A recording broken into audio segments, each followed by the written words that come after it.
留低。Thank you for staying. And this is our director, Andreas Blaževičius. Okay. Thank you. Thank you. Thank you. 有一個第一個問題就係需唔需要外傭翻譯 ？I just want to know， 想知道有冇人真係需要中文翻譯？如果唔係嘅話咧，我哋用英文去舉行呢個問答時段就可以講多好多嘢。需要中文翻譯嘅可以舉手冇問題，我會請你哋坐喺第一行，我會私人幫你做翻譯。有冇人需要翻譯？有沒有人需要翻譯？我可以用普通話幫你們翻譯，但是請你們坐在第一排。1、2、3，真的沒有，真的沒有。We are going to do it completely in English because there is nobody who needs it. 肯定。And in case of anybody 真的需要的話呢，就走到前面，我就可以立刻幫你做翻譯。I am very happy to do the translation in the first row anytime. Okay, questions. 有冇問題？請你哋舉手。Good， 呢三行。如果你哋問問題用中文係冇問題，我可以幫你翻譯。Hello, love your films. Very nice. I was just wondering, correct me if I'm wrong. For the film, I only heard like one background music. Is there a reason why you choose this approach, other than saving money for the music? Any other reason why you use just one music for the whole film? Well, it's still different, and it's not like totally the same, but of course it's in a similar tone, and the style of the music. I realized that I really wanted to that this music can't be like a traditional in a way, and I really wanted to with the help of the music to show what is happening inside of the characters, more this than to show the atmosphere or create the atmosphere of the film, or well, not the atmosphere, that's not the right, but like to increase emotion somehow, to say for audience what you should feel in the right moment, in the right scene. It's more about what's happening inside, and it's broken. So we with the composer, when we met the first time,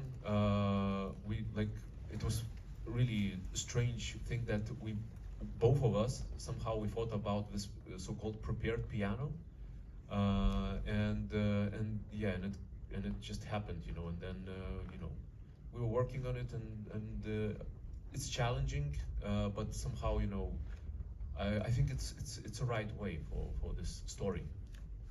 I just want to maybe explain a little bit about the prepared piano.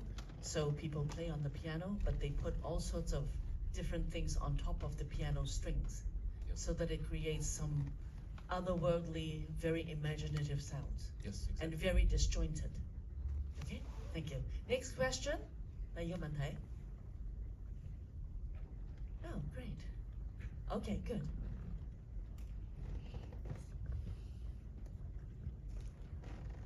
Thank you so much for your film. I have a question about the research and screenwriting part of the film. I wonder, are there any real life examples that you take, or do you do field work? Do you do interviews? How did you sort of write the screenplay for this film, and how did you sort of think it's appropriate to have the father as the screenwriter and director, and the mother as a director of short reels, as their occupations? Thank you. So everything what you saw here, it was real stories. It just put everything into one story in a way, and from director there are some personal, of course, stuff because before this script I had this tough 2 years when I couldn't write anything. I was trying. I had draft treatments and I was throwing them away, and it was COVID plus, so it was so hard. Actually, it was one of the worst probably years of my life.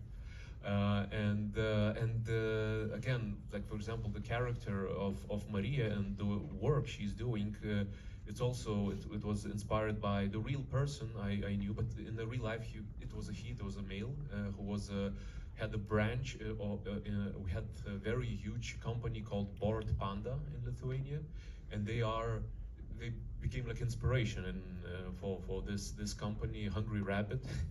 And it's like a very big company.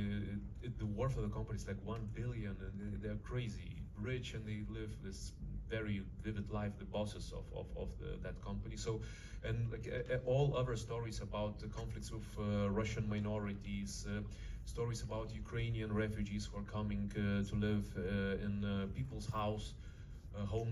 It's all of them are real. Like for example, the window crashing. When I was walking the dog in the first weeks of the war in my neighborhood, I just saw the car.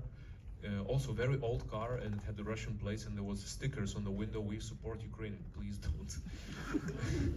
So yeah, it was yeah. Great, thank you. Another question? 後邊客黃色衫。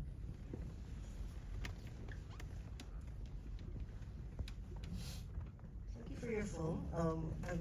I don't really know that much about Lithuania, so I would like to have some context for the linguistic and ethnic thing, because I noticed that in your film, they're speaking Lithuanian, they're speaking Russian, they're speaking English, and then like Maria can't speak Russian, but Vitas can speak Russian, and so it's more.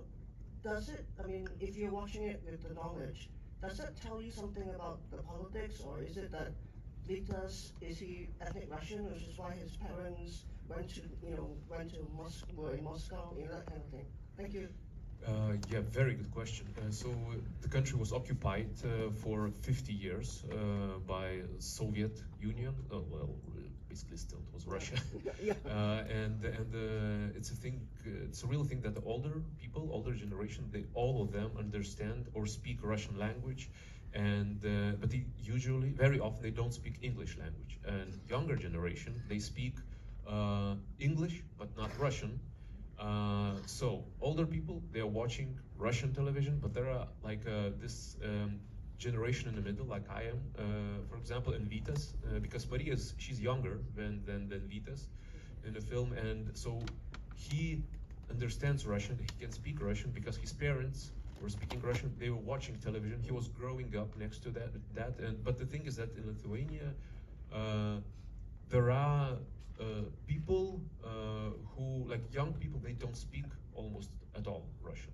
Like younger than 30 years old, it's almost you won't find the person who can do that. And like people in 40s, 50s, like half maybe, or understand, like 20% maybe speak. I don't know like proper statistic. I'm just telling what I'm observing in Vilnius, in the capital. And like older people, they understand, and they watch television, which is banned actually in Lithuania because of this whole propaganda, and they are telling that Lithuania should be occupied and stuff like that, and it's a real thing. So when the war started, it was extremely sensitive for us. Everything what was shown here in the film, it was basically 2 scenes, but like people were having panic attacks. They were like, me myself, I couldn't get out of the bed for 4 days. Like it started on Thursday, I remember in the morning, and I was just doom scrolling in the bed, searching for news, like because there was this belief that in a few days Russia will occupy the whole Ukraine, if you remember or if you know that. So, but it didn't happen. Still, the war is still happening, and yeah. So this is the context. Thank you very much for the question. Another question?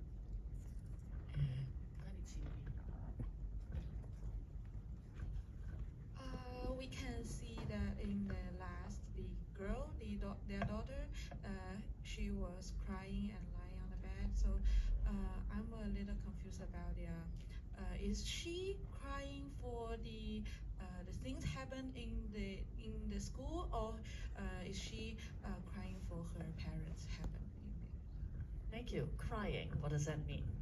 Yeah, well, it's I think for her, like if you notice, it's very surprising. I think that the kid of this age, she is very stoic, through the whole process of what we don't see her tears, nothing. There is no tears, and in the end, despite that we can see that her parents are coming back together, I think it's just the explosion of the whole emotions she was carrying inside of herself. It's everything. I don't know. It's sadness. It's plus, you know, the thing is, I don't know if you noticed that, but I really believe that in the real life and in this film, that kids they know much more about their parents than parents realize. I remember myself, I knew so many secrets about my parents, and some of them, you know, they like told me like 10 years ago or 5 years ago some things, like, you know, it was a big revelation, and I knew that when I was 11 or 12 years old, because I was searching everything, reading everything what I could find in closets and stuff like that. So, and she like scrolling their phones, you know, and so I imagine that she knows probably about sex worker, because he probably chats with her in I don't know, messengers, WhatsApp, and stuff like that. She probably knows about Jurate, and but we just, you know, we need. I mean, it's of course it's a place for audience to how to say to imagine that what she's feeling, and but like in the end it's this whole explosion and everything what she's doing regarding, you know, attack on Russian boy in a school who says really bad ugly things. It's also it's I don't know how to say it properly in English. It's like sublimation of feelings she's having in the family. You know, it's like she does bad things in the school, but because she can't do it at home somehow, you know, it's complicated. Thank you. Thank you for the question. Okay, 仲有冇問題? Another question? Hang on.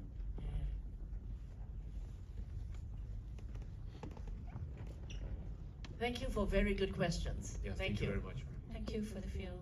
I don't know whether we can say we enjoyed it very much. It made us uncomfortable at the same time, but we did enjoy it. Thank you. Just quickly, one comment before my question. I got a feeling that you try to treat the Russian minorities or people who don't agree with you per se quite kindly. I just wanted to ask, to what extent is that true in the society, or what was your creative choice in representing these people who either support Russia or think Russia is not entirely in the wrong? Yeah, very good question. So, in reality, it is like that. There are not so many people, of course, who support Russia, but there are some. And again, regarding Russian minorities, of course, there are people who, because they are watching Russian television. This is the thing. They are consuming it a lot, and it's because they try to create this kind of the propaganda that everything is not. There is no just one truth about the war, and it's a lie, because if one country invades another country, it's very simple. It's black and white. I think there is no colors in this. And what I really didn't want to show that all Russians are bad. Like, for example, that family, there is that short scene when mother of Russian boy attacks daughter, if you remember, and then her father comes and he, you know, grabs the wife, and the thing is that there are so many stories that in one family, one person can be pro-Russian and pro-Putin. It's probably the better word to say, and others are totally against the war and against Putin regime, and it's happening in one family, especially if we're talking about a bit younger generation of people, of Russians. And for example, Vita's character, he's a Lithuanian. I didn't answer in previous question. But the thing is that Lithuanians, they're also, because of this consuming propaganda, they are, some of them believe that you know, it is like that. But again, we have Russian minorities, and they really, honestly, I think they are thriving and they are safe. And like, of course, in the first half of the year, it was quite intense in Lithuania, because we're not fans, let's say, because, you know, when people fled the war, there were also many Russians who fled to Russia because they were afraid to go to the war, that they will be brought to the war. So they also came to Lithuania, and they came to, you know, through all Europe. They're scattered everywhere now, and they are safe, you know. they are, they have a safe environment where they can live, they can work, and I think it's good.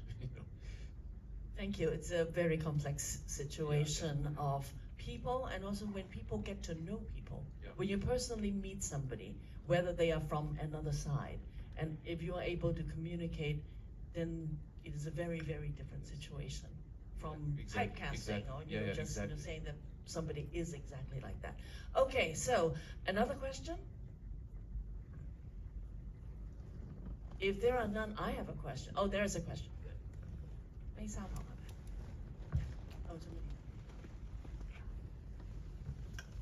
Thank you for making this movie. I wonder, is there any particular reason for putting divorce and war together in the script? And where does this inspiration come from? From life, everybody, like lots of people are separating and divorcing, and I also had I wasn't married, but I had this after 7 years. I had well, not a divorce but breakup, and what is actually how it's served, I think, for the film is it's a breakup in society in a way, because this film is not just about like the war impacts. Of course, it impacts the lives of like ordinary people, but in a country, by the way, who is not at war. And the thing is that this breakup it happens in society. Like parents are pro Putin, let's say, and then we have this division again in Russian minorities, and then there's all this this tension, which is I think in all this, at least western part of the world. Well, you can see this in America and in the United States. People are divided, very divided, and I think it's a breakup. Breakup is happening. Division is happening. Some kind of like a metaphor, probably. Thank you. One last question, a short one. 最後一個問題，因為你時間有限。If there are none, I will ask the last question. Okay? Okay. The wonderful young lady who plays the daughter. How many people did you have to audition to get somebody as beautiful, as natural, who was so stoic, and then at the end cried like that?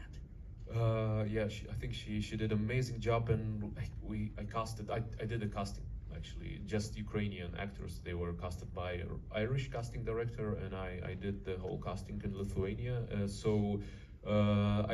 It was around 50, 60, 70 maybe maximum, and that's it. So it's not very lucky. Yeah, very. Well, then the other very quick question is that how about the 3 refugees, actually from the Ukraine? How were they found?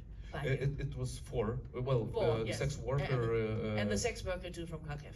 Yeah. So a few of them. Yeah. So they are from Ireland. They fled Ukraine, and then they went to Ireland, and the Irish because this film is co-produced with Ireland. They said that they could find it, and they found Ukrainians in Ireland. Then the question is, were they actors in the Ukraine?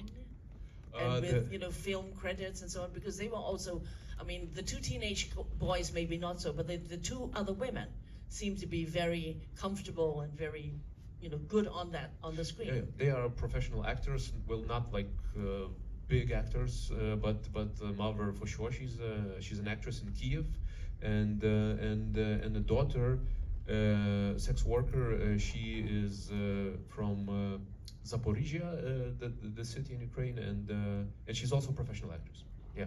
Thank you very much, and thank you for this wonderful film. Thank you very much. Thoughtful, and thank you everybody for very good questions. And thank you.